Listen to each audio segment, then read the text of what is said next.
고린도후서 1장 23절부터 2장 4절까지 지금 바울은 고린도 전서를 쓸 때 마음에 참 근심이 많았습니다.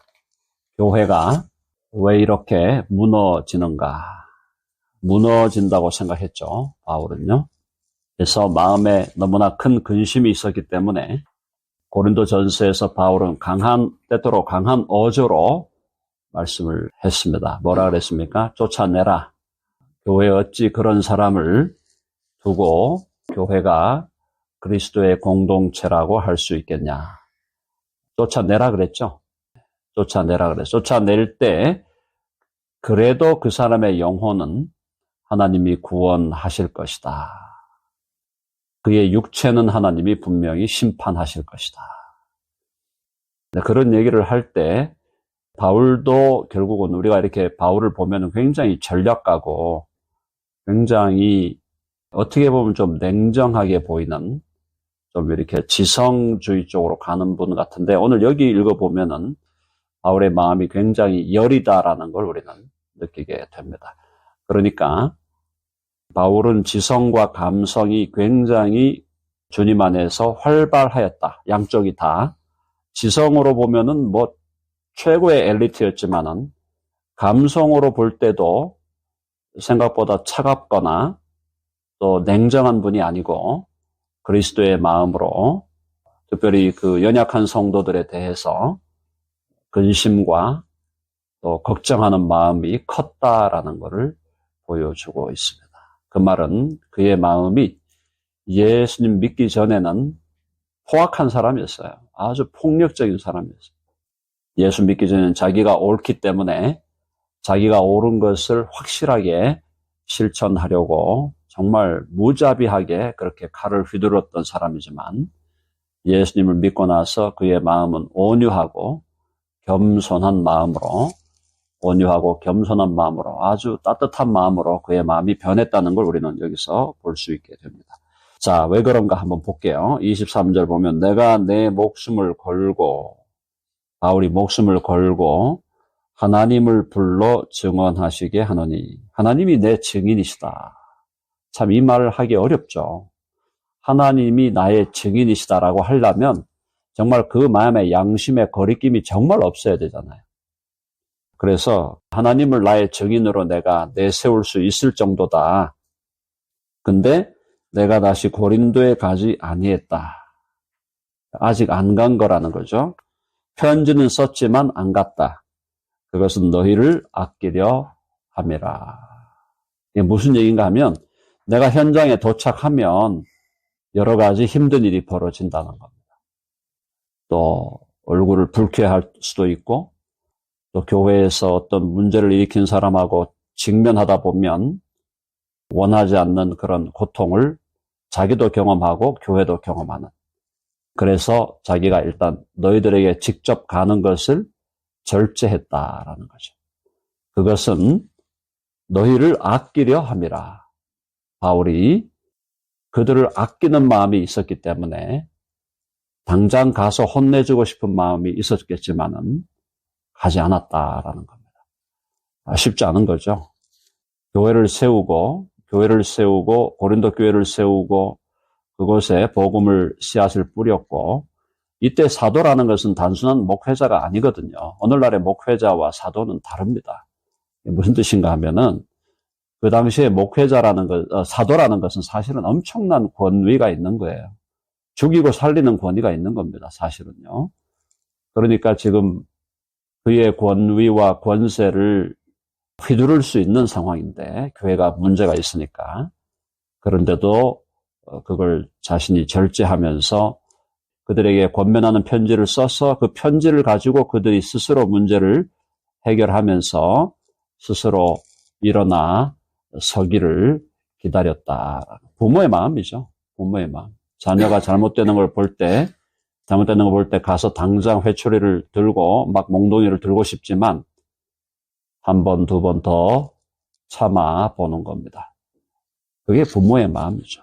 그 마음을 갖고 있었다. 그런데 그 철학이 24절에 나오는 너무너무 중요한 얘기인데요. 한번 읽어봅시다. 시작. 우리가 너희 믿음을 주관하려는 것이 아니요 오직 너희 기쁨을 돕는 자가 되려 함이니 이는 너희가 믿음에 섰습니다. 이게 중요한 얘기죠. 바울이 사도권을 가진 사람이고 그때는 교회에 대하여 어떤 의미의 전권을 가진 사람이지만 우리가 너희 믿음을 컨트롤하려고 하는 게 아니다. 그래서 주관한다는 것은. 오늘날은 어떻습니까? 미안한 얘기지만은 조금만 힘이 있고 조금만 권세가 있으면 다른 사람을 내 마음대로 컨트롤하고 머니퓰레이트 하려고 하는 것이 인간의 본성이에요. 그런데 바울은 우리가 너희 믿음을 주관하려는 게 아니다. 너희에게 이래라 저래라 강요하고 강제하고 으름장을 놓고 협박을 하고 그렇게 하려고 하지 않는다. 너희 믿음을 주관한다. 이 주관한다는 말이 부정적인 뉘앙스예요. 주관하려는 것이 아니요 너희 기쁨을 오직 너희 기쁨을 너희가 주 안에서 누리는 그 기쁨을 돕는 자가 되려 하는 것이다. 그러니까 내가 너희들이 주님 안에서 누리는 그 기쁨을 돕는다. 뭡니까? 너희들에게 서번트가 되겠다. 서번트가 되겠다. 그 말 느낌을 아시겠죠? 바울이 교회를 향하여 넘치는 사랑이 있었기 때문에 교회에 대해서 그들을 막 주관하려고 하는 일로 가 절로 가 이래라 저래라 그렇게 하려는 게 아니라 도리어 너희가 그리스도 안에서 누리는 기쁨을 옆에서 돕겠다. 나는 보조로 있겠다. 교회를 다스려야 한다면 그 다스리는 자는 교회의 주인이신 그리스도여야 한다는 거예요. 교회의 주인이신 그리스도가 다스리겠다면 나는 그것으로 족하다. 그리고 나는 너희들의 기쁨을 돕는 자로 조금 여기서 말하면 시다다 이 말 시다로 있겠다 이 말이에요. 주님이 주인이시니까 나는 너희들을 돕는 자로 있겠다. 너희 기쁨을 돕는 자다. 자, 여기서 기쁨이 하이라이트 되죠. 계속 이제 2장 넘어가도 계속 바울은 기쁨을 얘기하는데요. 자, 무슨 뜻이냐? 믿음과 기쁨. 믿음이 있는 사람에게 기쁨이 있는 것은 자연스러운 거예요. 만약에 기쁨이 없다? 예수님을 믿는데 기쁨이 없다. 이거는 지금 뭔가 문제가 있는 겁니다. 예수님을 믿는다는 것은 그 마음에 기쁨을 살려내는 거예요. 기쁨이 임하는 겁니다. 오늘 말로 말하면 행복해진다 이 말이에요. 예수님 믿는 것 때문에 행복한 거예요. 너무너무 행복한 거예요. 일이 잘 안 풀려도 행복한 거예요. 세상 사람들은 정신 나갔다 그러겠죠. 일이 안 풀려도 기본적인 기쁨이 그 사람을 주장하게 되는 것입니다. 왜? 예수 그리스도 한 분으로 나는 만족하기 때문에. 모든 사람들이 잘 안 풀리고 오는 것 같을지라도 주님이 내게 주신 기쁨을 나는 절대로 놓지 않겠다.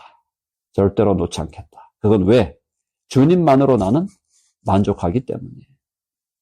자, 그래서 예수를 믿는다는 것은 제가 한번 얘기했죠. 한번 해볼까요? 믿음은 초능력이다. 초월적인 능력이에요. 초월적인 능력. 왜? 예수님이 그런 전능하신 하나님이시기 때문에 그분을 믿으면 그 믿음으로 모든 것이 그냥 만족해 되는 것입니다. 24절은 너무너무 귀중한 오늘날로 볼 너무너무 귀한 바울의 자세입니다. 내가 너희들의 믿음을 주관하려는 게 아니다. 오직 너희가 주 안에서 누리는 기쁨을 나는 돕는 시다로 남겠다. 이는 너희가 믿음에 섰습니다. 너희가 믿음에 서면 그 믿음은 반드시 너희들에게 기쁨을 주게 되어 있다. 자, 그러면서 이제 바울의 심정을 2장에서 이렇게 표현합니다. 2장 1절 읽어봅니다. 시작. 내가 다시는 너희에게 근심 중에 나아가지 아니하기로 스스로 결심하였나니 2절까지요. 내가 너희를 근심하게 한다면 내가 근심하게 한 자 밖에 나를 기쁘게 할 자가 누구냐. 그러니까 이게 무슨 말인가 하면은 너희들의 기쁨을 나는 돕는 자지 너희들을 근심하게 하려는 사람이 아니다. 어떤 일이 벌어지더라도 내가 교회를 주의 이름으로 교회를 세우고 교회를 섬긴 것은 너희들의 기쁨에 기쁨을 섬기는 자가 되려고 하는 거지, 기쁨을 돕는 자가 되려고 하는 거지, 너희를 근심하게 하려는 것이 내 마음이 아니다. 내 의도가 아니다. 극도로 지금 바울은 고린도 교회의 성도들이 혹시나 근심에 빠져서, 낙심에 빠져서 힘들어할까 염려를 하는 겁니다. 자, 그래서 내가 다시는 너희에게 근심 중에 나아가지 아니하기로 스스로 결심하였다. 아무리 너희가 잘못했고 너희 교회에 아무리 큰 문제가 있을지라도 나는 너희들에게 내 스스로 근심 중에, 그리고 그렇게 나아가서 너희들 가운데 근심을 뿌리는 자로 나는 가려고 하지 않는다. 교회에 근심을 뿌리는, 근심이 교회에 충만하게 하는 그런 자로 나는 존재하지 않겠다. 교회 가운데 기쁨을 나는 돕는 자가 되기를 원한다. 그러니까 고린도전서에서 바울의 그 강한 톤, 바울이 아주 강하게 했던 그 톤은 사실은 바울의 애끓는 사랑의 표현이었다라는 거죠. 애끓는 사랑의 표현이었지, 그가 갖고 있는 어떤 권위의식에서 나오는 어떤 자의적인 판단이 아니었다라는 겁니다. 애끓는 마음, 애끓는 사랑, 그것이 표현되다 보니까 야, 그런 사람들은 쫓아내야지. 어떻게 그런 사람을 지금 교회에 그대로 놔두느냐. 그런 얘기를 하고 있다는 얘기죠. 그래서 바울의 이런 심정을 볼 때 정말 이 그리스도인에게 있는 이 감성, 그리스도인의 감정이라는 것은 정말 우리가 돌아봐야 될 부분이 많이 있다라는 거죠.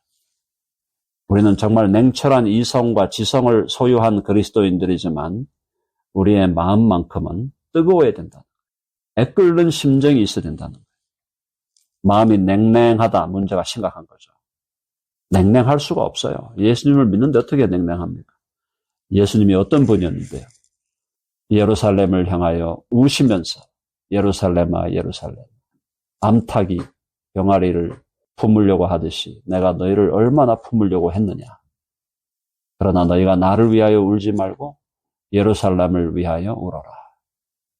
예수님은 겉으로는 눈물을 안 흘리셨을 것 같지만 그 분의 마음에는 애끓는 마음이 늘 존재했다. 그것이 자비였고 위로였고 긍휼이었다는 거예요.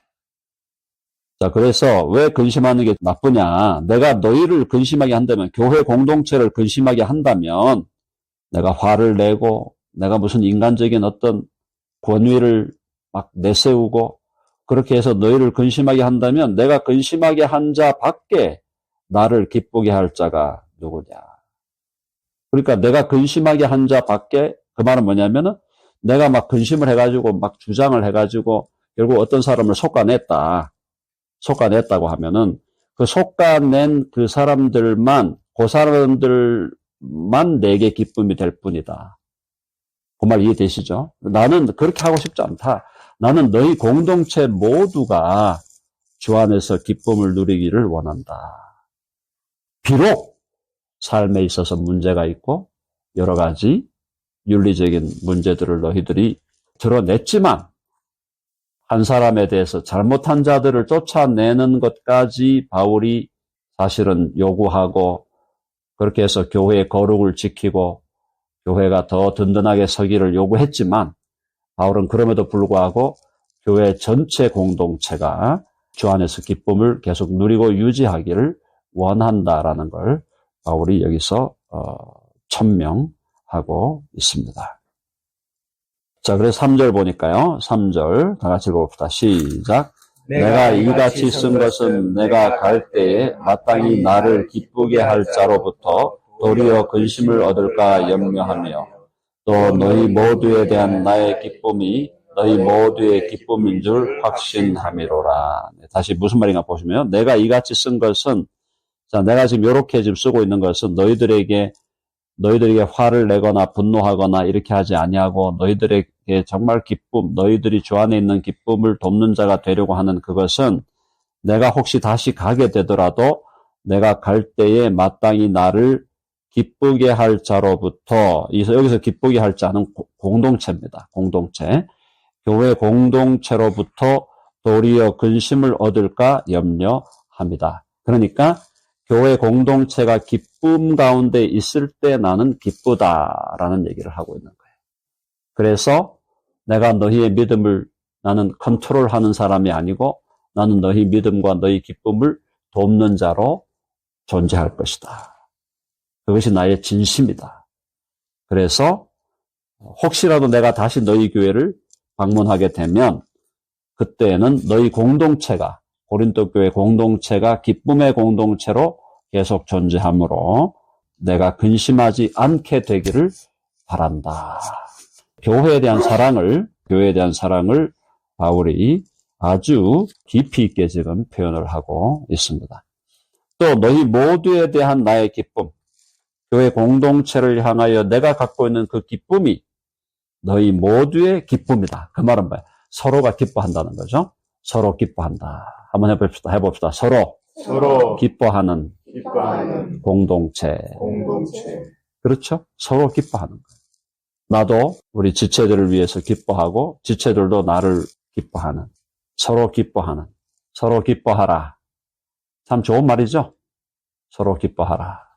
하나님께서 우리를 향하여 제가 자주 말씀드리는 바지만 그가 너로 인하여 기쁨을 이기지 못하시며 우리 못난 모습이 여전히 남아있지만 하나님은 예수님 안에서 우리를 너무너무 기뻐하고 계시기 때문에 하나님이 우리를 바라보시면서 너희는 나의 기쁨이다. 그럴 때 그 기쁨을 받은 우리가 서로 가운데 서로를 기뻐하는 기쁨의 선순환이죠. 기쁨의 선순환. 주님이 우리를 기뻐하심으로 나도 우리 옆에 있는 형제와 자매를 기뻐하는. 그래서 서로 기뻐하는 그런 관계가 교회는 그것이 기본이 돼야 된다. 우리가 기본으로 돌아간다라는 것은 정말 주님 안에서 주님이 우리를 기뻐하듯이 우리도 서로를 기뻐하는 공동체로 나아가야 된다. 그래서 너희 모두에 대한 나의 기쁨이, 너희를 기뻐하는 내 이 기쁨이 너희 모두의 또 기쁨인 줄 확신한다. 너희 모두도 또 나를 향해서 기뻐하고 그것이 또 공동체 안에 기쁨이 넘치는. 그래서 여러분 그 미국 교회나 뭐 한국 교회나 다 마찬가지죠. 기쁨의 교회가 많잖아요. 이름에 제목에 영어로는 The Joyful Church, 그죠? Joyful 해서 기쁨이 넘치는 교회다. 한국에도 기쁨의 교회라는 게 아마 수십 개는 될 거예요. 그래서 기쁨의 교회, 공동체가 기쁨의 공동체가 되는 것. 너무너무 귀한 것이고 우리 하나님은 기쁨의 하나님이죠. 하나님의 존전에는 언제나 기쁨이 있다 그랬습니다. 자, 4절 같이 읽어보겠습니다. 시작. 내가 마음에 큰 눌림과 걱정이 있어 많은 눈물로 너희에게 썼노니 이는 너희로 근심하게 하려 하는 것이 아니요 오직 내가 너희를 향하여 넘치는 사랑이 있음을 너희로 알게 하려 함이라. 이게 이제 바울의 고린도 교회를 향한 바울의 심정의 결론입니다. 내 마음에 큰 눌림이 있다. 큰 눌림이 있고 걱정이 있다. 이건 뭐예요? 교회를 향한, 교회 공동체를 향한, 너희들을 향한 큰 눌림. 오늘날로 말하면 이제 스트레스가 있는 거죠. 큰 눌림이 있고 걱정이 있어 많은 눈물로 너희에게 썼다. 많은 눈물로. 바울이 눈물이 많은 사람이었다. 우리 주님도 눈물이 많은 분이었어요. 사실은. 주님도 나사로가 죽은 걸 보고 우시고 예루살렘을 보고 우시고 겟세마네 동산에서 우시고 또 홀로 주님이 하나님 아버지와 독대하시면서도 많이 우셨을 거예요. 눈물의 주님이에요. 눈물의 주님. 눈물의 선지자, 구약의 예레미야 선지자. 예루살렘이 멸망당하는 걸 보고 포로들이 잡혀가는 걸 보고 예레미야가 얼마나 눈물을 흘립니까? 예레미야 애가가 그거잖아요.